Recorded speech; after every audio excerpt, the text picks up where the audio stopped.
Football বিশ্বে নতুন নিয়ম, এবার বিপাকে পড়তে যাচ্ছেন গোলকিপাররা।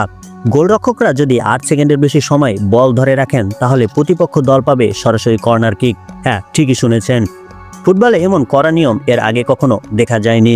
সাধারণত গোলকিপারদের জন্য বল হাতে রাখার নির্দিষ্ট সময় ছিল 6 সেকেন্ড, তবে অনেক সময় রেফারিরা এ নিয়ম কঠোরভাবে প্রয়োগ করতেন না। কিন্তু এবার নতুন নিয়মে স্পষ্ট বলা হয়েছে 8 সেকেন্ডের বেশি বল ধরে রাখলেই শাস্তি। গোলকিপারের ভুলের কারণে সরাসরি প্রতিপক্ষ দল পাবে একটি কর্নার কিক। এই পরিবর্তন গোলকিপারদের জন্য বড় ধাক্কা হতে পারে, বিশেষ করে শেষ মুহূর্তে সময় নষ্ট করার কৌশল আর চলবে না। প্রতিপক্ষ দল সহজেই আক্রমণের সুযোগ পাবে আর ম্যাচের মোড় ঘুরে যেতে পারে যে কোনো সময়ে। এই নতুন নিয়মের ফলে দলগুলোকে নতুনভাবে পরিকল্পনা করতে হবে, গোলরক্ষকদের আরও দ্রুত সিদ্ধান্ত নিতে হবে, ডিফেন্ডারদের আরও সতর্ক হতে হবে, ফুটবল হবে আরও গতিময়, আরও উত্তেজনাপূর্ণ। তাহলে প্রশ্ন হলো, এই নিয়ম কি ফুটবলকে আরও প্রতিযোগিতামূলক করবে, নাকি গোলকিপারদের জন্য এটি হবে এক বড় বাধা?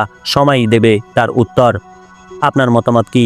এই নতুন নিয়ম কি ঠিক হয়েছে, নাকি গোলকিপারদের জন্য এটি অন্যায্য? কমেন্টে জানান আপনার মতামত। আর ফুটবলের আরও দারুণ আপডেট পেতে চ্যানেলটি সাবস্ক্রাইব করুন।